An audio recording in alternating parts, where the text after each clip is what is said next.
Hello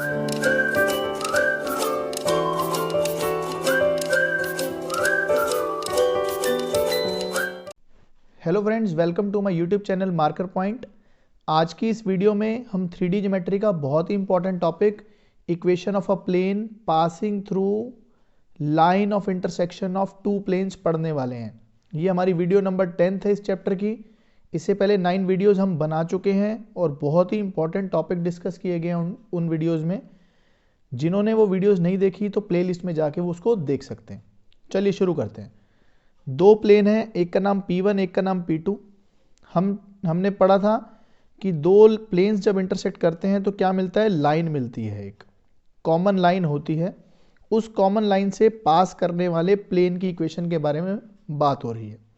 देखो इसको कैसे सॉल्व करते हैं। देखो, अगर मैं इस इक्वेशन को लैम्डा से मल्टीप्लाई कर दूं तो ये क्या बन जाएगा, R dot N2 into lambda is equal to lambda D2। अगर ये इक्वेशन नंबर 1 है, ये इक्वेशन नंबर 2 है, तो अगर मैं इन दोनों इक्वेशंस को ऐड कर दूं तो क्या मेरे पास ऐसा आ जाएगा, R डॉट N1 प्लस में lambda N2 is equal to D1 plus lambda D2। यहां पर N1 N2 क्या थे, इनके नॉर्मल वेक्टर्स थे। अब मुझे ये बताओ, क्या ये प्लेन 3 की इक्वेशन हो सकती है। देखो, इस लाइन से पास करने वाले कितने प्लेन होंगे, इनफाइनाइट प्लेन होंगे। जैसे जैसे मैं लैम्डा की वैल्यू बदलूंगा मुझे अलग अलग प्लेन मिलना शुरू हो जाएगा। पर्टिकुलर लैम्डा के लिए पर्टिकुलर प्लेन मिलेगा। तो सबसे पहले तो ये देख लेते हैं ना, क्या ये वो प्लेन है जो इस लाइन से पास कर रहा है। चेक कर लेते हैं। ये आर कौन है, आर वो पॉइंट्स हैं जो कि इस कॉमन लाइन पर बैठे हुए हैं। क्योंकि मैंने इन दोनों इक्वेशंस को ऐड कर दिया है तो जो मैं r की वैल्यू ले रहा हूंगा वो जो r की वैल्यू होगी वो वही कॉमन पॉइंट्स होंगे जो प्लेन 1 और प्लेन 2 पर बैठे होंगे। सही बात है। तो ये r वाले पॉइंट्स कौन से होंगे, ये r वाले पॉइंट्स वो होंगे जो इस लाइन के ऊपर बैठे हुए हैं। तो इस लाइन पे बैठे हुए वो सभी पॉइंट्स उन सभी प्लेन्स को सेटिस्फाई करेंगे जो इस लाइन से पास कर रहे होंगे। बिल्कुल करेंगे। इट मीन्स जैसे जैसे आप इस लाइन की r की वैल्यू पुट करोगे तो वो इस प्लेन की इक्वेशन भी दे देगा। क्या ये बात आपको समझ आई है कि नहीं आई है, ठीक है ना। तो ये हमारी क्या आ गई, vector form n1 plus lambda D2 n2 sorry is equal to D1 plus lambda D2। ये बात आपको समझ आ गई है, ठीक है। मैं इसको थोड़ा सा और तोड़कर भी लिख देता हूं अगर आपको और क्लियरिटी चाहिए। Rn1 प्लस में Rn2 into lambda is equal to D1 plus में लैम्डा D2। आप समझो बात को, इस लाइन पे बैठे हुए पॉइंट्स R क्या वो इन दोनों को सेटिस्फाई करता है, बिल्कुल, ये तो हम जानते ही हैं। ये इसके बराबर था तो ये इसके बराबर है और ये इसके बराबर है। और R कौन है, वो हैं जो इस लाइन पर बैठे हुए हैं। तो आपने क्या करना है, कभी भी कोई ऐसा क्वेश्चन पूछा जाए कि ऐसे प्लेन की इक्वेशन निकालो जो इन दोनों के लाइन ऑफ इंटरसेक्शन से पास करे, तो आपने क्या करना है, प्लेन 1 की इक्वेशन प्लस में लैम्डा टाइम्स प्लेन 2 की इक्वेशन इज इक्वल टू 0। ये वो सभी प्लेन्स हैं जो कि इस लाइन ऑफ इंटरसेक्शन से पास कर रहे हैं। जैसे जैसे लैम्डा बदलते जाओगे वैसे वैसे आपको प्लेन की नई इक्वेशन मिलती जाएगी। जैसे देखो ना, प्लेन ऐसे बहुत सारे हो सकते थे, इनफाइनाइट प्लेन्स। समझ आ गई ये बात। तो ये आपकी कौन सी हो गई, वेक्टर फॉर्म हो गई प्लेन की। अब हम क्या पढ़ेंगे, इसकी कार्टेशियन फॉर्म। देखो बच्चों, ये इसकी वेक्टर फॉर्म होती थी, अब हमें पढ़नी है कार्टेशियन फॉर्म। तो देखेंगे क्या, मान लो मैं दो प्लेन की इक्वेशन ले रहा हूँ। एक प्लेन का नाम है P1, वो है A1x प्लस B1y प्लस में C1z is equal to D1। और दूसरे प्लेन की इक्वेशन है A2x plus B2y plus C2z is equal to D2। मैंने आपको क्या बताया था, P1 plus lambda P2 is equal to 0 कर देना है। तो कर देते हैं इसको।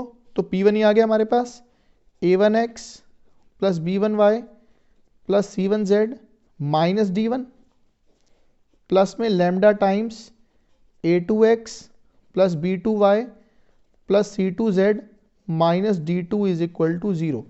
ये ऐसे प्लेन की इक्वेशन आ गई जो कि इन दोनों के लाइन ऑफ इंटरसेक्शन से पास हो रहा होगा। समझ रहे हो मेरी बात को आप लोग? अब यहां पर देखो A1 B1 C1 क्या था, N1। आप या तो यहां से वैल्यूज निकालकर इसमें पुट कर सकते थे या आप डायरेक्ट लिख सकते थे। क्या हो जाएगा, A1 B1 एंड C1, और N2 क्या होगा, इसका normal vector A2 B2 and C2। समझे बात कि नहीं? आप या तो ये वैल्यूज यहां पुट कर सकते थे या आप direct P1 plus lambda P2 is equal to 0 लगा सकते थे। ये इसकी कौन सी फॉर्म हो गई, कार्टेशियन फॉर्म हो गई।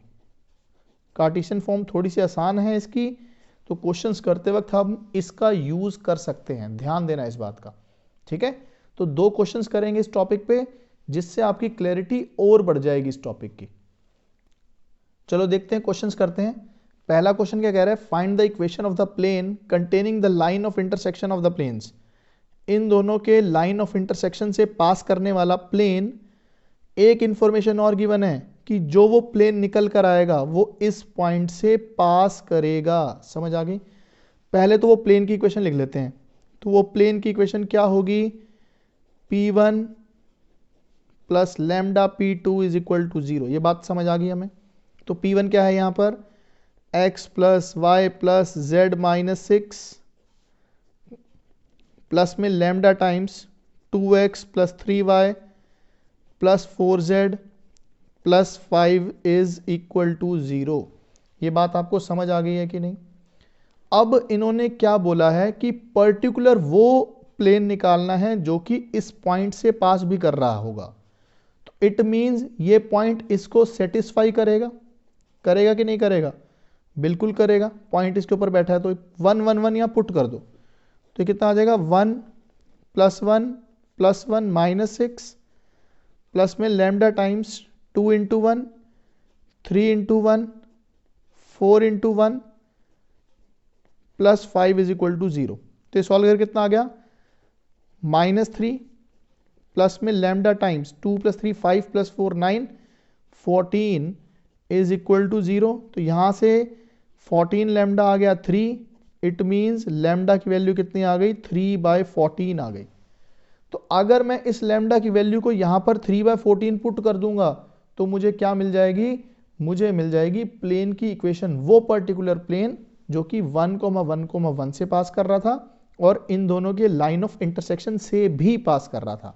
तो ये वैल्यू हम कहां पुट कर देंगे, यहां पर। तो इक्वेशन ऑफ प्लेन आ जाएगी x plus y plus z minus 6 plus में 3/14 times 2x plus 3y plus 4z plus 5 is equal to 0। इसको थोड़ा सा सुंदर बना लेते हैं हम।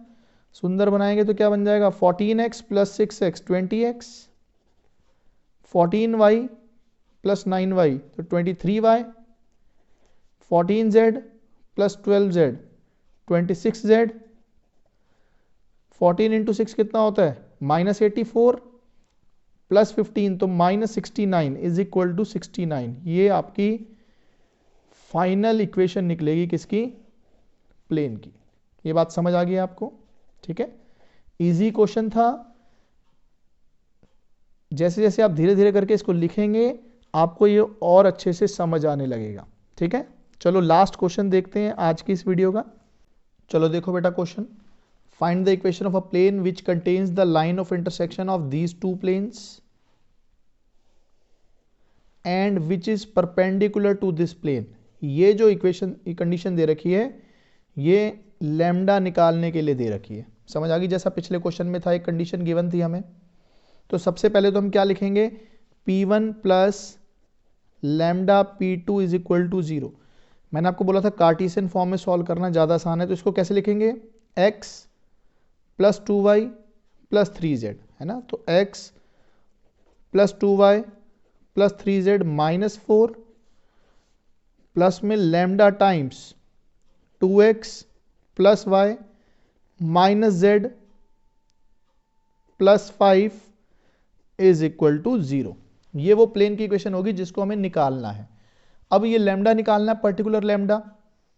अब देखो इसने क्या बोला है कि ये जो प्लेन निकल कर आया है वो गिवन प्लेन के क्या है, परपेंडिकुलर है। ये बात समझ आ गई कि नहीं? अगर ये प्लेन परपेंडिकुलर है तो क्या इन दोनों के नॉर्मल वेक्टर भी आपस में परपेंडिकुलर होंगे? बिल्कुल सही बात है, ये 90 है तो ये भी 90 होंगे। इट मींस दोनों के नॉर्मल का जो डॉट प्रोडक्ट होगा वो क्या होगा, 0, क्योंकि परपेंडिकुलर वेक्टर्स का डॉट प्रोडक्ट क्या होता है, 0 होता है। ये बात हम जानते हैं। तो इसका नॉर्मल वेक्टर कितना है, ऊपर वाले का, इसको लिख लेते हैं 5, 3 एंड -6। इसका नॉर्मल वेक्टर कितना है, तो इसका पहले सुंदर बनाना पड़ेगा। कैसे? x वाले एक साथ लिख लो तो कितना आया, 1 + 2 लैम्डा। y वाले एक साथ लिख लो, कितना आ जाएगा, 2 + लैम्डा। और z वाले एक साथ लिख लो, कितना आ जाएगा, 3 - लैम्डा। समझ आ गई? साथ में -4 + 5 लैम्डा इज इक्वल टू 0। तो इसका नॉर्मल वेक्टर कितना है, तो इसका नॉर्मल वेक्टर कितना आ रहा है, n2 आ गया, x का कॉफिशिएंट, y का कॉफिशिएंट एंड z का कॉफिशिएंट। अब हम क्या जानते हैं, इनका डॉट प्रोडक्ट 0 होगा क्योंकि ये परपेंडिकुलर वेक्टर्स हैं। तो डॉट 0 कर देते हैं, तो n1 डॉट n2 0 करना है हमें। ठीक है, तो n1 डॉट n2 कितना होगा, देखो किसका किसका डॉट, इसका इससे डॉट, इसका इससे डॉट और -6 का इससे डॉट। इनका सम कितना, 0। तो 5 इंटू दिस कितना आ जाएगा, प्लस में 3 into 2 + lambda, -6 into 3 - lambda is equal to 0। हम क्या करेंगे, इसको सॉल्व कर लेंगे, कितना आ जाएगा, 5 + 10 lambda, 6 + 3 lambda, -18 + 6 lambda is equal to 0। तो अगर 10 + 3 13 और 6 19 लैम्डा आ गया हमारे पास। ये 5 + 6 11, तो ये आ गया 7। तो लैम्डा की वैल्यू यहां से कितनी आ गई सॉल्व करके, 17/19। तो जैसा पिछले क्वेश्चन में किया था हमने, बस अब 7/19 की वैल्यू को यहां पर पुट कर देना है। 7/19 की वैल्यू को यहां पर पुट कर देना है, तो ये हमें क्या दे देगी, इक्वेशन ऑफ डिजायर्ड प्लेन। समझ आ गई ये बात कि नहीं? इजी क्वेश्चन था, इजी कॉन्सेप्ट था, बहुत ही इंपॉर्टेंट है, काफी सवाल इससे पूछे जाते हैं। ठीक है, तो अगर कोई भी डाउट है आपको तो प्लीज कमेंट सेक्शन में आप मुझे ये लिखकर बता सकते हैं कि सर मुझे यहां पर प्रॉब्लम आई है। आपके लिए मैं इसका फाइनल प्लेन की इक्वेशन लिख दे रहा हूं, आप चेक कर सकते हैं आपकी कैलकुलेशन ठीक है कि नहीं। लैम्डा को पुट करने के बाद वो आएगी 33x प्लस में 45y प्लस में 50z इज इक्वल टू 41। आप चेक कर लेना, आपका आंसर यही आएगा। ठीक है, यही वीडियो हम सम अप करते हैं। Please like this video, share with your friends and don't forget to subscribe this channel. अपना खूब ख्याल रखें, हमेशा खुश रहें। बाय बाय बच्चों।